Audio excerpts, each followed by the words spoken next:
pour toi, qu'est-ce que c'est d'être une femme aujourd'hui? C'est c'est une belle chose d'être une femme, comme c'est une belle chose d'être un homme. Mais par rapport à avant, je pense qu'une femme n'avait pas la même liberté dans le fonctionnement, ne serait-ce que pour aller voter, ne serait-ce que dans l'émancipation. Euh, En tant que femme, je m'assume entièrement, je n'ai aucun regret, ce qui pourrait être le cas et je le respecte entièrement d'autres personnes.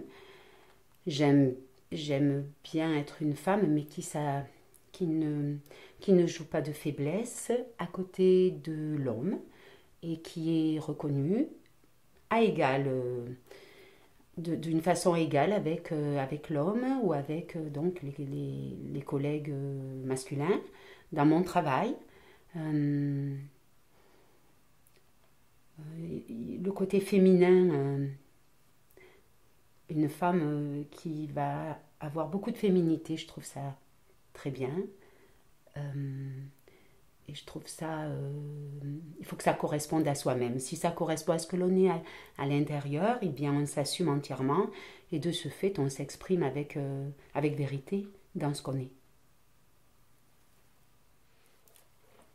En général, quelle relation tu entretiens avec les hommes?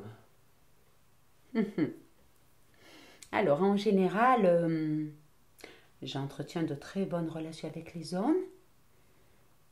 Mais on parlait de la femme tout à l'heure et de la place de la femme. Je n'aime pas, à côté, au niveau travail par exemple, me taire parce que je suis une femme. J'estime que j'ai droit à la parole comme lui, au niveau travail, et que nous avons autant de compétences et de capacités. Mais après, dans mon entourage, j'ai de très très bonnes relations avec les hommes.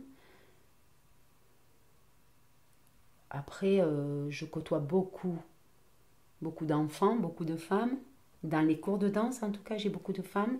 Mais avec les hommes, j'ai de très très bonnes relations. Avec les femmes, j'ai de très très bonnes relations. Quelle est ta part de masculinité? Ok. Alors, je pense que j'ai beaucoup de part de masculinité, de par un côté volontaire, rigoureux, et de vouloir y arriver. Et heureusement, je pense que j'ai cette grande sensibilité qui va faire justement le yin et le yang. Et du coup, je ne sais pas si je suis proportionnée de façon assez équitable, mais en tout cas, si par moment j'ai un petit peu plus de l'un, j'essaye dans d'autres moments d'avoir un petit peu plus de l'autre. Et c'est vrai que la sensibilité va permettre d'atténuer un petit peu, d'adoucir ce côté un petit peu plus rigoureux, plus volontaire, plus dirigiste quelquefois dans ma relation ou dans mon travail ou dans ma vie avec les hommes. Après, par rapport, on parlait de mon père, on parlait aussi de la vie à deux. Moi, je me suis mariée très tard, donc il y a 10 ans, et je suis restée célibataire relativement longtemps, même si j'ai eu des aventures ou des histoires. Mais ma priorité, par rapport à mon cheminement professionnel, c'est qu'ayant vu mes parents, effectivement, avec un travail qui pouvait quelquefois s'avérer plus difficile, selon les intempéries, l'hiver, etc., je voulais absolument m'assumer et je voulais absolument, moi, acheter une maison toute seule, sans attendre de rencontrer quelqu'un. Donc, c'est ce que j'ai fait. Et je pense que je voulais absolument arriver toute seule à m'assumer et à être autonome parce que je ne voulais pas dépendre d'un homme.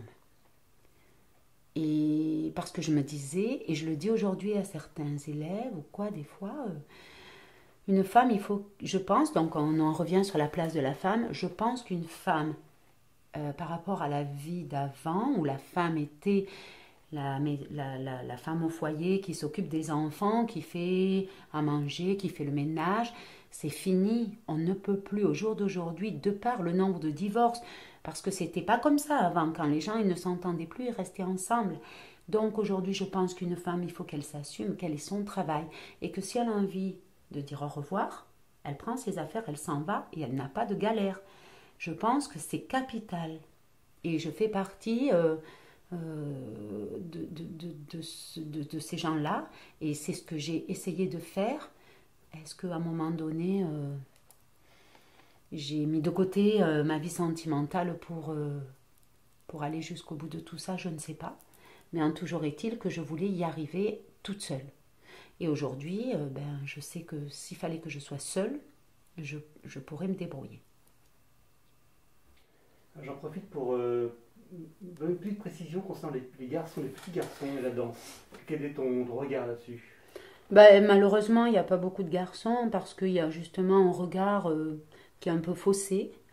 Et pourtant, quand on peut observer les athlètes, les danseurs, je dis athlètes, mais le mot est volontairement bien choisi, les danseurs hommes, ce sont des vrais sportifs, des vrais athlètes, en plus de l'artistique, qui sont capables de faire des prouesses techniques indéniables et qui sont différentes des prouesses techniques demandées à une femme.